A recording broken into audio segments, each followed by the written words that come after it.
Welcome friends. Today's video, we are diving into a key aspect of English grammar, okay? Talking about future. We all know about future is full of uncertainty, right?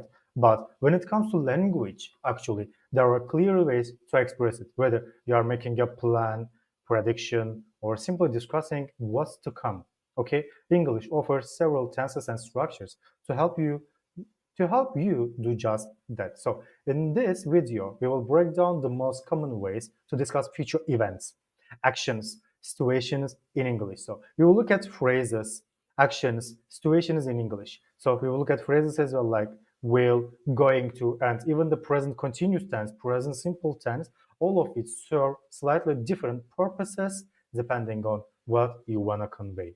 Okay? For instance, if you are making an on the spot decision, okay, you would likely use will as in I will help you with that. But if you have already made a plan, going to is your best bet, okay? And I'm going to visit my friend this weekend, you can say. We will also explore some of the subtle differences, okay, between these tenses. So you can avoid common mistakes and learn to use them confidently in real conversations. Okay, so by the end of this video, you will have a solid grasp of how to talk about the future accuracy and future accurately, avoiding those tricky how can I say it basically misinterpretations. Yes, misinterpretations that can sometimes lead to confusion. So stick back and then relax and let's unravel the future together, grammatically speaking, of course.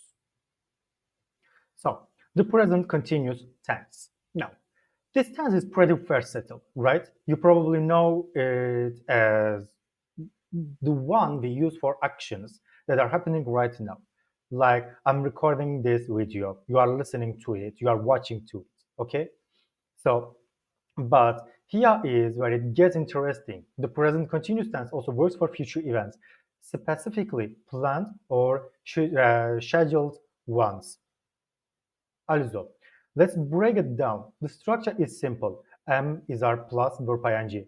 For example, I'm meeting my friends for dinner tomorrow.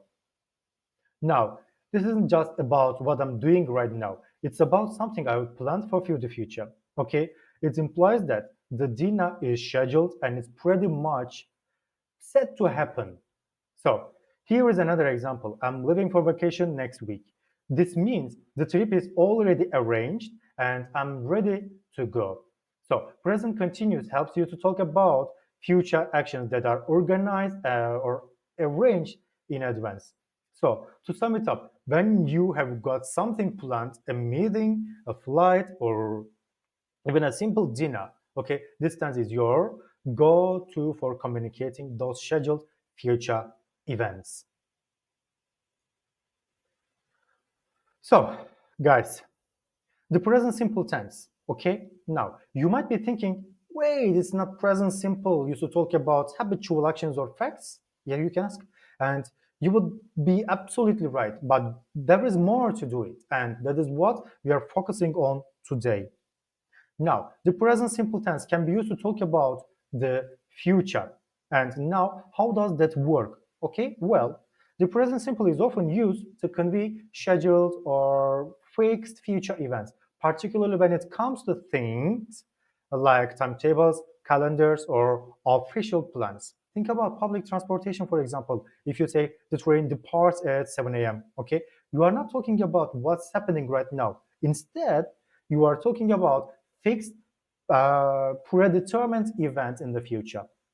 It's something that's already set in stone, like the train's schedule. So another example, the meeting starts at 9 a.m. Okay, you are using present simple tense to talk about something that is happening in the future, but because it's on a schedule, okay, the present simple fits perfectly. So to sum up, okay, while the present simple tense is usually reserved for regular actions or facts, it's also used for future events or future plans when those events are scheduled or fixed. It's a subtle but important distinction that really helps when you're talking about things like timetables or or formal arrangements. So, future intentions and predictions, to be, going to, plus verb. Okay, this is a super handy way to talk about future and is used for main things: intentions, predictions based on present evidence. So let's start with intentions. When you have made up your mind to do something or you have a plan in place, you use going to. Okay, for example, I'm going to visit my family next month, or uh, it's not a spur of the moment decision. You have thought about it. Okay, maybe even booked your tickets, or it's something that's likely to happen. So now let's talk about predictions. Here is where going to get really interesting. Okay, when you are predicting something based on present evidence, you also use this structure. A classic example: it's going to rain soon. You can see dark clouds gathering, and based on that, so you're making a decision about what's going to happen next. So all in all, the to be going to plus verb structure is perfect when you're talking about future plans or when you're making a prediction based on what you see or know right now. So it's your go-to phrase for things that feel certain or are already in motion. So let's move on. We are talking about one of the simplest and most straightforward ways to express the future in English. The future simple tense will plus verb, as you know, the guys. So this tense is used when we are talking about future actions that are not planned or decided yet. Okay. So if you are making a spontaneous decision or offering to do something on the spot, of course, you will likely use will, right? For example, I will call you later. Okay. There is no prior arrangement here, or it's something, for example, you have just decided in the moment. Okay, so you can use it. The future simple tense is also preferred for general predictions about things you think might happen without any current evidence. Okay, maybe you have hunch or an idea, but you're not sure. Okay, for instance, we will go to the movies tomorrow. Okay, it's not a set in stone plan yet, but it's something you are considering for the future. Okay, so uh, all in all, I can say like this: will plus verb is your go-to structure. Okay, when you are talking about the future in a way that feels open-ended, okay, unplanned, or when you are making a decision on the fly. So let's move on the next slide. So we are going to tackle the subtle but important difference between future tenses in English, okay? So understanding these distinctions is key to clear and accurate communication, especially when you are talking about future plans, habits, and predictions. So let's start with an example to highlight the differences, okay? When you say, I'm going to the store tomorrow, okay? You are using present continuous tense. This tense indicates a planned event, okay? Something that's already arranged and it's going to happen. So now compare that with I go to the store every Saturday. Okay, here we are using the present simple, which signals a habitual action, something that happens,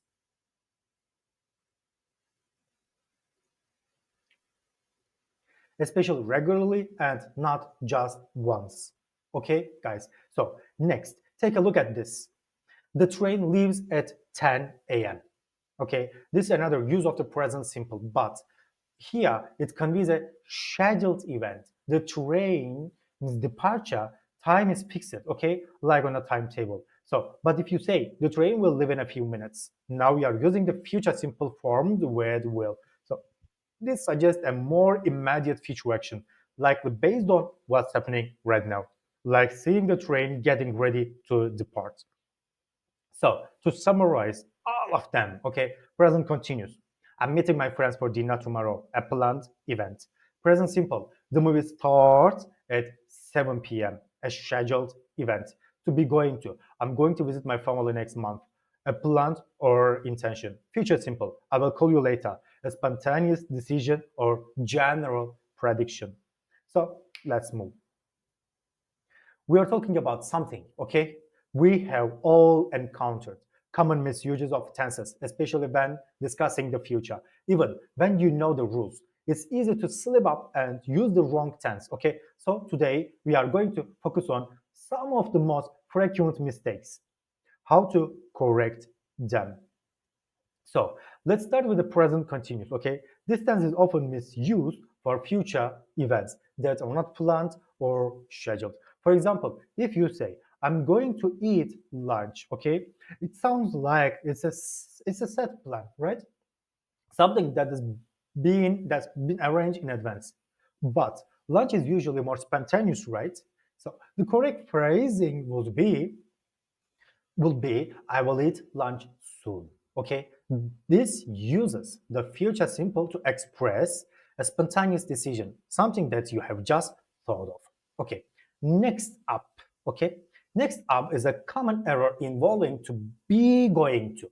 People often use this structure for fixed future events, but it's meant for actions based on present evidence, okay, or intentions. For example, the plane is going to leave at 8 a.m. is incorrect because it suggests a decision, okay, based on current circumstances. But the plane is departures is part of fixed schedule. Okay, so the current form would be the plane leaves at 8 a.m. This uses the present simple, which is perfect for timetables and fixed plans. So to recap, okay, incorrect. I'm going to eat lunch. Instead of it, you can say I will eat lunch soon. Or incorrectly, the plane is going to leave at 8 a.m. No, the plane leaves at 8 a.m. So why certain future tense misuses happen and how to avoid them, guys. Okay, it all comes down to the subtle nuances of each tense, and understanding these can make a huge difference in how you communicate. First, let's talk about the present continuous tense. Okay, this tense is typically used for ongoing actions or planned future events. However, a common mistake is using it for future events that haven't been scheduled. Okay, for example, saying I'm going to eat lunch implies that lunch is pre-arranged event. Okay, which is usually not the case. Lunch is more of a spontaneous action. So the correct tense here would be the future simple, like I will eat lunch soon. So now on to be going to now. This structure expresses intentions or predictions based on a present evidence, things that are really likely to happen because of what we know right now. So, but it's not meant for fixed future events like schedules. For example, the plane is going to leave at 8 a.m. 8 a.m. Why it's incorrect? Because a plane's departure is already set. Okay, for fixed schedules, we use the present simple tense. The plane leaves at 8 a.m. Okay, so the present simple works perfectly for timetables and established plans. So here is the breakdown, guys. Let's move on. Incorrect usage. For example, using present continuous for future events that are not planned. Okay, or the correct, how can I say it? Using the present simple for fixed schedules like timetables. So using to be going to for fixed events is always incorrect. So you can say you can use will for spontaneous decisions or general predictions. Let's go. So the importance of using correct tenses, especially when discussing the future, guys. Okay, using the appropriate tense is crucial for clear and effective communication. When we talk about the future, the tense we choose can significantly impact how our message is interpreted. So misusing tenses can easily lead to confusion or misunderstandings, which can be especially problematic. Okay, and which can be especially problematic and in professional settings. Okay, imagine trying to communicate deadlines, plans, or strategies in a business meeting, but using the wrong tense. This not only disturbs clarity, but can also affect your professionalism. So, for example, mixing up tenses when talking about projects, timetables might make other questions whether something is firm, plan, or just an intention. So it's not just in professional settings also. Um, Tense usage matters in personal conversations too. When you're talking about your plans, predictions, using the right tense ensures that your intentions are clearly understood.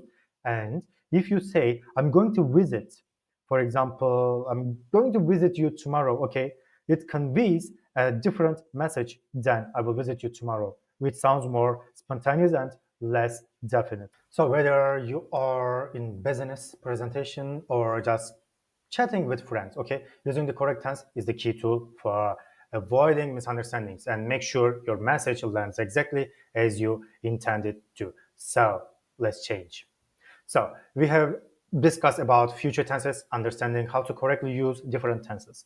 When talking about the future is key to accurate and effective communication. So let's go over the main points and some key takeaways from today's video. Okay, first of all, we have covered the present continuous and present simple to be going to and future simple tenses, each with their own unique meanings and applications. So knowing when, how to use each one allows you to express future events with precisions, whether you are talking about a scheduled event, making a prediction, or discussing a spontaneous decision. Okay, there is a tense that fits the context perfectly. So here are some key takeaways to remember. Choose a tense that best reflects the level of certainty, planning, or spontaneously of the future event. Okay, if it's planned or scheduled, use the present simple. If it's a prediction or intention, to be going to is your go-to. So avoid common misuses. Don't use present continuous for unscheduled future events, and do not use to be going to for fixed schedules. These small mistakes can cause confusion in both professional and personal communication. So you have to pay attention to context and to nuance. The more accurately you can select the right tense, the clearer your message will be, whether you're discussing future plans in business meetings or just casually chatting with friends. So getting the tense right ensures you are understood exactly as you intended. Okay, so in conclusion, mastering these tenses actually is all about awareness and practice. So next time you are talking about the future, take a moment to think about what you are really trying to say and choose the right tense to match. So today's video is all about it. So thank you, my friends, for watching my video. So see you in the next video. Bye bye for now.